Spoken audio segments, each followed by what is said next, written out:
This program is for discussion purpose only. Business Plus TV or any of our anchor does not bear any responsibility or liability towards the content.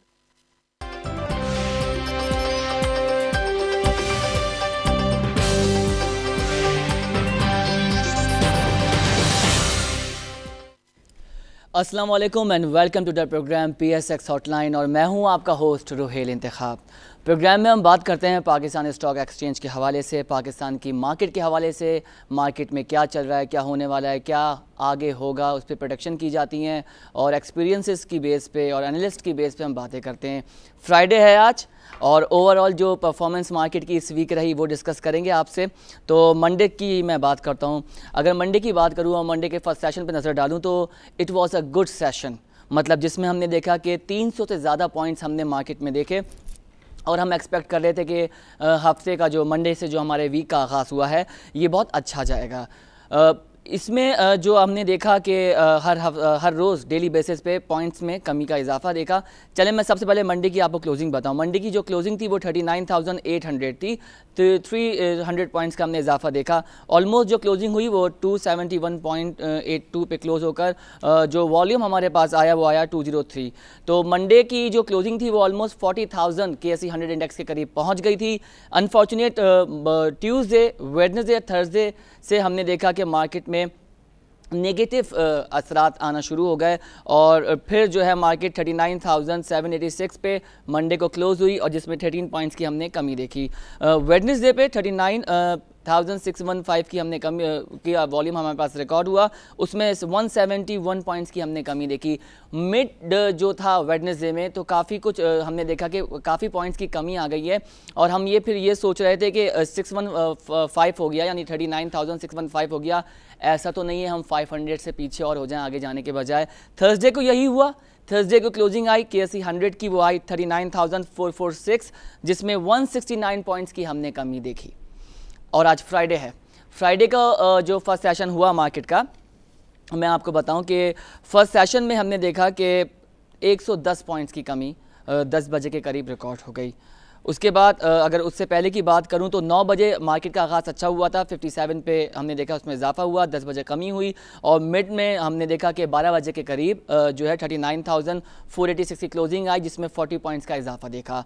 Friday था, थोड़ा सा break आया, second session start हुआ। Second session जो start हुआ तो उसमें कोई हमने फैक्ट्स एंड फिगर्स को रिकॉर्ड होता हुआ नहीं देखा, क्योंकि नमाज होती है, फ्राइडे होता है आज, तो थोड़ा सा ब्रेक आता है फ्राइडे को और जिसकी वजह से आज जो है क्लोजिंग भी देर में होती है। हाँ, क्लोजिंग के वक्त हमने देखा कि 81 पॉइंट्स की फिर हमें कमी का सामना करना पड़ा। तो ओवरऑल जो आज KSE 100 ने हमें फैक्ट्स एंड फिगर्स दिया है वो मैं आपको बताऊँ, वो दिया है 39,390, जिसमें 56 पॉइंट की हमने कमी देखी। आप अपनी स्क्रीन पर भी देख सकते हैं कि KSE 100 इंडेक्स का जो फिगर आया वो आया 39,390, जिसमें 56 पॉइंट की कमी हुई। और अगर मैं बात करूं KSE 30 इंडेक्स की तो आप देख सकते हैं कि KSE 30 इंडेक्स में भी 22,563, ये देखें आप, इसमें कितनी चेंजेस हुई है, इसमें इजाफा हुआ है। अगर बात की जाए तो मिला जुला रुझान रहा। हाई लेवल पे मैं बताऊं तो ये फिगर आपके सामने आ गया 22,645 का। और अब अगर बात करेंगे ऑल शेयर्स की तो ऑल शेयर्स की भी मैं आपको बताऊं, जो क्लोजिंग आई वो 26,265 आई, जिसमें -26.56 हमने देखा। इसमें हाई लेवल 26,349 आया, लो लेवल आया 26,248 आया। तो नेगेटिव में रहा ये 26.56, अपनी आप स्क्रीन पर भी देख सकते हैं। ये तो फैक्ट्स एंड फिगर्स हो गए KSE 100 और KSE 30 के। अगर मैं बात करूं वॉल्यूम मिलियन शेयर्स की तो आपके मैं बताऊं कि कौन सी ऐसी कंपनीज हैं जिसने आज ज़्यादा बिजनेस किया, किसने कम किया। और अगर ओवरऑल जो ऑब्जर्व कंपनीज हमने देखी तो वो आज देखी 332, जिसमें हमने एडवांस देखा 161 कंपनीज का, डिक्लाइन देखा हमने 154 कंपनीज का, and there is no change in 17 companies, they are still neutral. ठीक है, अब ये सारी बात हो गई कंपनीज़ की। आज हमने इन कंपनीज़ को देखा है कि इस तरह से इसमें बिजनेस हुआ। वॉल्यूम मिलियन शेयर का मैं आपको बताऊं, मेरा रह गया बताना। KSE 30 का जो आया वो आया 117.35, KSE 100 का आया 144.82, ऑल शेयर्स जो आया वो आया 262.62 वॉल्यूम मिलियन शेयर्स। बहुत कुछ चेंज रहा, बहुत कुछ शफल रहा। अगर मैं बात करूं पिछले हफ्ते की या इसी हफ्ते की तो कंपैरेटिवली चेंजेस बहुत ज़्यादा हैं, वॉल्यूम में भी है, क्लोजिंग रेट में भी है और नेगेटिव वजह होने की जो वजूहत थी वो अगस्त में प्रेडिक्ट किया जा रहा है कि बिकॉज रिजल्ट सीजन है, रिजल्ट मंथ है, तो इसकी वजह से भी माइनर सा इफेक्ट आया है। Well let's move further. Top volume leaders की मैं बात करूं तो के इलेक्ट्रिक, आपने देखा के इलेक्ट्रिक जो है टॉप वॉल्यूम में था लेकिन थर्ड पोजीशन पर था। आज इसने दीवान सीमेंट को रिप्लेस करके नंबर 1 पोजीशन पर इसका वॉल्यूम मिलियन आया है। मिलियन शेयर इसका रिकॉर्ड हुआ है हमारे पास 88.43। दीवान सीमेंट की मैंने अभी आपको बात करके बताई, इसका जो वॉल्यूम मिलियन शेयर्स आया है वो 28.38। दीवान सलमान फाइबर का 18.17, सुई नॉर्दर्न गैस 13.65, आग्रीटेक लिमिटेड का 7.69। ये तो बात हो गई उन कंपनीज़ की जो टॉप पे रही हैं, जिनका वॉल्यूम सरे फहरिस्त रहा। अब मैं बात करूंगा टॉप गिनर्स कंपनीज़ की, बिल्कुल उन कंपनीज़ की जिनकी कंपनीज़ के शेयर्स के प्राइस आज इंक्रीज रहे।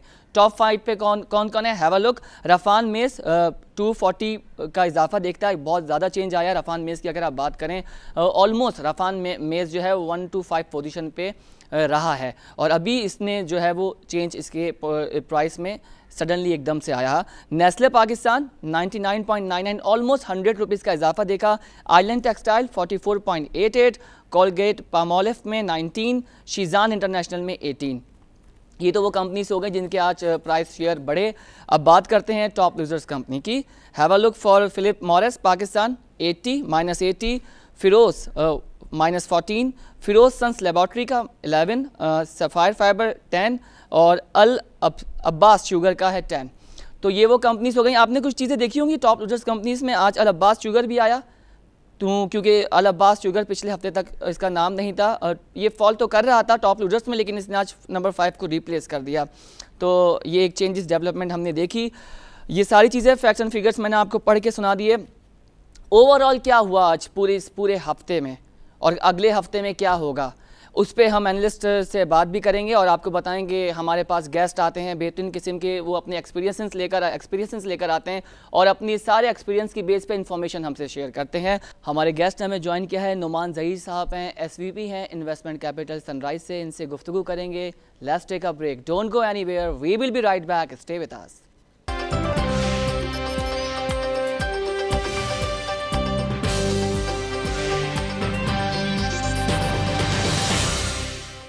Welcome back after the break. और ब्रेक पर जाने से पहले नुमान ज़हीर साहब ने हमें ज्वाइन किया है। सर आज की मार्केट की परफॉर्मेंस के बारे में अपडेट कीजिएगा। मार्केट आज थोड़ी सी कंसोलिडेट होने की और प्रॉफिट टेकिंग समझ लें मार्केट ने आज भी विटनेस की। Last day of the week था और मेनली जो इस वीक में थोड़ी सी 2-4 डेवलपमेंट जो हैं वो इतनी अट्रैक्टिव नहीं थी। हाउएवर जो ये वीक स्टार्ट हुआ तो वी वर एक्सपेक्टिंग कि इस वीक में मार्केट 40,000 का लेवल ब्रीच कर देगी और एक वक्त था कि मार्केट में चंद पॉइंट रह गए थे जो 40,000 को ब्रीच करने में।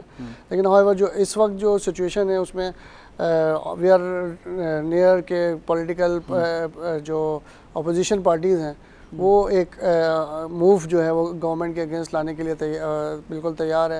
इलेक्शन कमीशन में भी एक जो है एप्लीकेशन दायर हो गई है रिगार्डिंग प्राइम मिनिस्टर के खिलाफ। उसके अलावा जो आपकी तारुल कादरी की पार्टी है, इमरान खान की पार्टी और मुख्तलिफ पार्टीज़ जो हैं वो नेक्स्ट वीक से अपना शो अपनी जो आपके प्रोटेस्ट अनाउंस नहीं किया, दे वर सेड कि अभी हम जो है वो आगाही मुहिम शुरू करेंगे। धरना नहीं दे रहे लेकिन अपना प्रोसेस शुरू कर दिया। ठीक है। और मार्च कुछ कर रहे होंगे आपके काजी साहब अलग जगह से, इमरान साहब पेशावर से, जैसे लास्ट ईयर जो कोalition टीम की उसके ये एक पॉलिटिकल फ्रंट पे एक डेवलपमेंट जो है वो रूट अप हो रही है।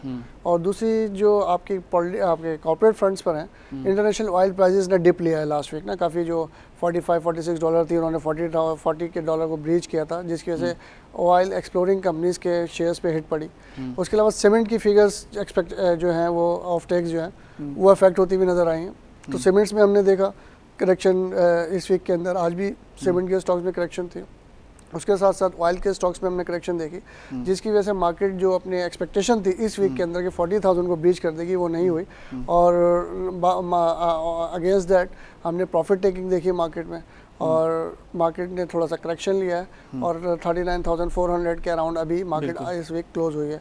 हाउएवर नेक्स्ट वीक भी लगता है मार्केट में जो एक्टिविटी होगी वो थोड़ी सी स्लो होगी और जो न्यू इन्वेस्टमेंट्स हैं जो हमने देखा जो लास्ट मंथ के अंदर आपकी गवर्नमेंट सिक्योरिटीज़ की मैच्योरिटीज़ की वजह से लिक्विडिटी मार्केट में नज़र आ रही थी और मार्केट ने एक बहुत बड़ा अपसर्ज देखा है पिछले 2 महीनों में। जो फिक्स इनकम साइड पे जो रिटर्न है वो काफ़ी लो हो गए हैं और फिक्स इनकम रिटर्न जो है वो नीचे आ गए हैं। हाउएवर जो रिस्क फैक्टर है, जहाँ रिटर्न पॉइंट ऑफ व्यू की बात है इस वक्त मार्केट के रिटर्न बहुत अच्छे हैं, लेकिन जहाँ रिस्क फैक्टर की बात है वहाँ पे risk factor because of political environment में जो हीटअप आई है उसकी वजह से थोड़ा सा रिस्क फैक्टर इंक्रीज़ हुआ है, जिस बिना पर हम ये देख रहे हैं कि इस वीक के अंदर लोगों ने उस एंथुसियाज्म से न्यू इन्वेस्टमेंट्स नहीं की। हाउएवर नीचे के लेवल पे मार्केट ने सपोर्ट देखा, लेकिन न्यू बाइंग जो एग्रेसिव बाइंग होती है वो मार्केट को देखने को नहीं मिली। और एक्सपेक्टेशन जो नेक्स्ट वीक है वो भी लगता है कि वो लोग देखेंगे कि किस तरह से ये जो मूवमेंट्स हैं वो क्या रुख अख्तियार करती हैं और उनमें कितनी जो है वो स्ट्रेंथ है। हाउएवर लोगों ने बहुत ज़्यादा एग्रेसिवली सेल भी नहीं किया, क्योंकि पास्ट में भी तो 1 साल पहले भी जो ये मूवमेंट्स आई थी तो उनमें इतना ऑल दो थ्रू आउट द पीरियड लोगों ने उसके अंदर काफ़ी कंजर्वेटिव रहे थे, लेकिन एट द एंड जो है वो रिज़ल्ट जो है वो नहीं निकल पाए थे। तो वी थिंक कि अब जो नया वीक आएगा उसके अंदर काफ़ी अच्छे कॉर्पोरेट अनाउंसमेंट की भी जो है स्केड्यूल्ड है और ये पॉलिटिकल फ्रंट भी स्केड्यूल्ड है। उसके साथ साथ लॉन्ग टर्म में लोग यूएस इलेक्शन को भी देख रहे हैं कि यूएस इलेक्शन जो नवंबर में होने जा रहे हैं डोनाल्ड ट्रंप और हेनरी क्लिंटन के, और ऑल्दो जो है उसमें थोड़ा सा वक्त है, लेकिन स्टिल जो डेवलपमेंट्स वहाँ से होती हैं वो भी दुनिया की मार्केटों को अफेक्ट करती हैं और साथ साथ पाकिस्तानी मार्केट को भी अफेक्ट करती है। एक और फैक्टर जो और ज़्यादा लॉन्गर टर्म में वो MSCI का है, जो कि पॉजिटिव है पाकिस्तान के लिए। और इस वक्त तक जो हमें ख़बरें मिल रही हैं मुख्तलिफ इंटरनेशनल फ्रंट पे वो पाकिस्तान के फेवर में मिल रही हैं। क्रेडिट रेटिंग पाकिस्तान की जो है वो हर फोरम पे जो इम्प्रूव होती हुई नज़र आ रही है। तो अक्रॉस द बोर्ड हम ये देख रहे हैं कि लॉन्ग टर्म में पाकिस्तान में फॉरेन इन्वेस्टर्स की भी और जो लोकल प्लेयर्स हैं उनकी भी इन्वेस्टमेंट्स जो है वो हमें आती हुई नज़र आएंगी। एक और बड़ा फैक्टर जो रियल इस्टेट फ्रंट का है, जो पहले पैसा पाकिस्तानियों का इन्वेस्टमेंट्स का जो सेविंग्स का था वो रियल इस्टेट में बहुत हद तक जा रहा था, उसके अंदर अभी एक्सपेक्टेशन ये है कि वो स्लो डाउन होगा।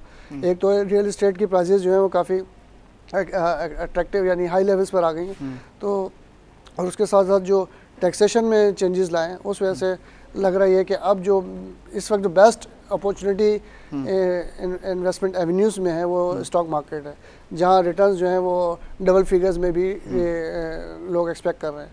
तो मेरे ख्याल में आने वाले वक्तों में ऑल दो नेक्स्ट वीक थोड़ा सा पॉज लेगी मार्केट, लेकिन long term point of view से अगर मार्केट में कोई हेल्दी करेक्शन आता है तो वो अपॉर्चुनिटी होगी इन्वेस्टर्स के लिए जिन्होंने ट्रेंड मिस कर दी है कि वो इन्वेस्टमेंट के लिए उस अपॉर्चुनिटी को अवेल करें। अच्छा नुमान साहब, आपने बहुत सारे फैक्टर्स डिस्कस किए। आपने कहा कि पॉलिटिकल फैक्टर है, यूएस के इलेक्शंस हैं, ठीक है, रियल इस्टेट की आपने बात करी और 4-5 चीज़ों पे के हवाले से आपने बात करी। पहला सवाल तो मेरा सबसे पहले ये है कि पॉलिटिकल फैक्टर अगर अफेक्ट होगा 7 अगस्त से इमरान खान साहब की मुहिम चलेगी, क्योंकि अब जो ट्रेडर है, जो शेयर होल्डर है, उसकी निगाह है कि इमरान खान का प्रोटेस्ट कितना अफेक्ट करेगा। वो प्रोटेस्ट जो 2015 में इमरान खान साहब ने दिया था वो कितना अफेक्ट करेगा। एक बात, अगर मार्केट में इस तरह के रूमर्स एग्जिस्ट करते हैं, अभी मार्केट आपने देखा कि वो आप कह रहे हैं कि करेक्शंस है, रिजल्ट्स भी आ रहे हैं, डिफरेंट चीज़ें, डिफरेंट फैक्टर्स आपने अभी अपने डिस्कशन में बताया।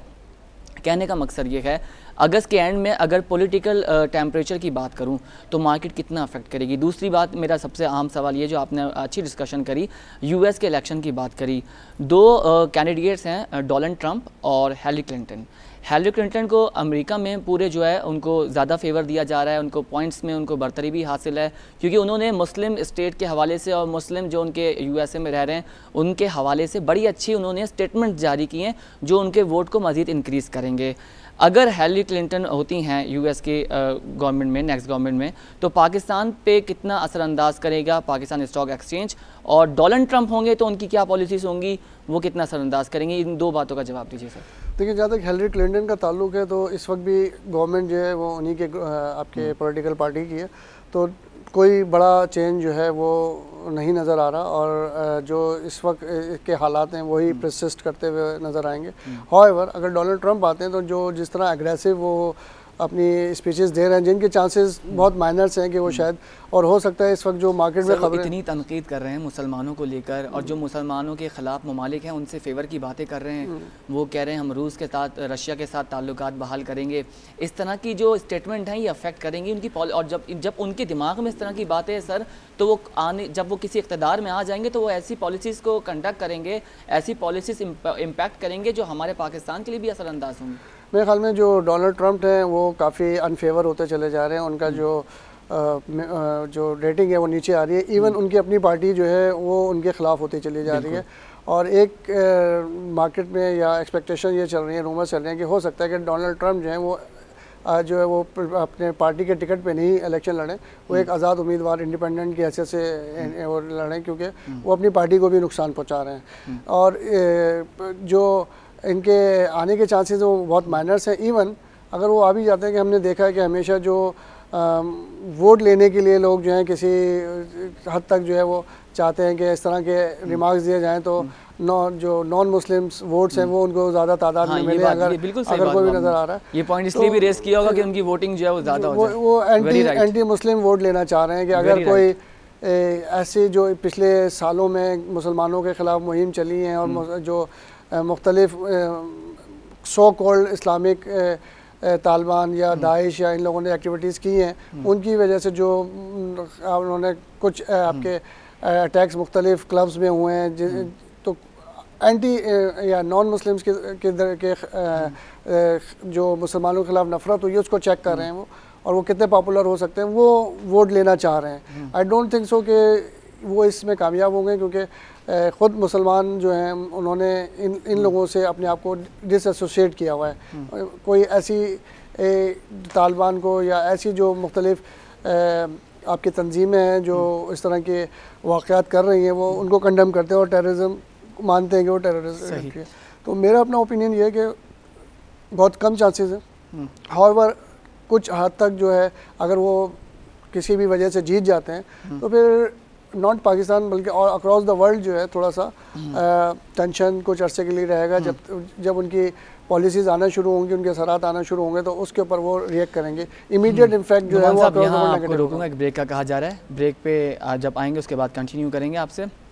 Don't go anywhere, we will be right back, stay with अस।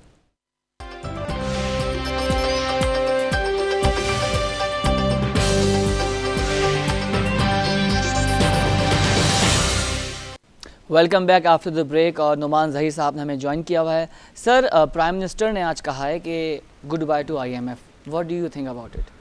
देखें, डिपेंड करता है कि जो हमारे एक्सटर्नल रिक्वायरमेंट है ना, अभी अगर हम देखें तो हमारे जो इंटरनल फंड रेजिंग होगी उधर भी हम गुड बाय कहते हुए नज़र आ रहे हैं। जो हमारे जो इंटरेस्ट रेट हैं वो नीचे आए हुए हैं, और इस लो इंटरेस्ट एनवायरनमेंट में जो आपके PIBs में और T-bills में इन्वेस्टमेंट जो है वो इतनी इंकरेजिंग नहीं होगी। बैंक्स जो हैं अपना पैसा इतनी खुशदिली के साथ इतने कम सिंगल डिजिट उसमें नहीं और करेंगे। लेकिन जो हमें जो इन्वेस्टमेंट आती हुई नज़र आ रही है, जो पाक चाइना कॉरिडोर है उसके ऊपर जो डेवलपमेंट्स है वो काफ़ी जो इंफॉर्मेशन हैं कि वो काफ़ी हाई स्पीड्स पर हैं, और चाइना के डेलीगेशन आए हुए भी हैं और मज़ीद जो है उनकी एक्टिविटीज़ जो है वो हाई स्पीड पे आ रही हैं।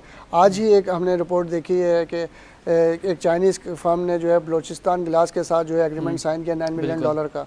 तो इसी तरह के मुख्तलिफ एग्रीमेंट्स जो पाकिस्तान में फंसी हुई कंपनीज हैं, बलूचिस्तान गिलास 5 रुपये 6 रुपये का स्टॉक है। क्या है, अब यहाँ से तो गुड बाय कर दिया। मैं आपको ये भी बताऊँ कि the IMF clear payment to Pakistan of final $102 million in a $64 billion 3-year program. ये बात हो गई। IMF अब कोई नई जो है वो प्रपोजल जारी कर देगा, ऑफ़र दे देगा पाकिस्तान को। पैसा आता हुआ बुरा नहीं लगता सर। और गवर्नमेंट अभी जो है ये ऑलमोस्ट गवर्नमेंट का अगर बात की जाए तो 1.5 या 2 साल की मुद्दत रिमेनिंग बची है। आप क्या समझते हैं, अगर अभी बाय किया है इसी साल के एंड में या अगले साल के स्टार्ट में अगर गवर्नमेंट रही और तो ये दोबारा नहीं मांग सकते? फिर ये बात बोलेंगे कि अभी मुल्क में पैसे की ज़रूरत है, प्रोजेक्ट्स हैं, रेवेन्यू की कमी है, टैक्स नहीं है। सर, IMF तो को गुड बाय तो बहुत पहले भी बहुत से गवर्नमेंट के लोगों ने किया, प्राइम मिनिस्टर ने किया।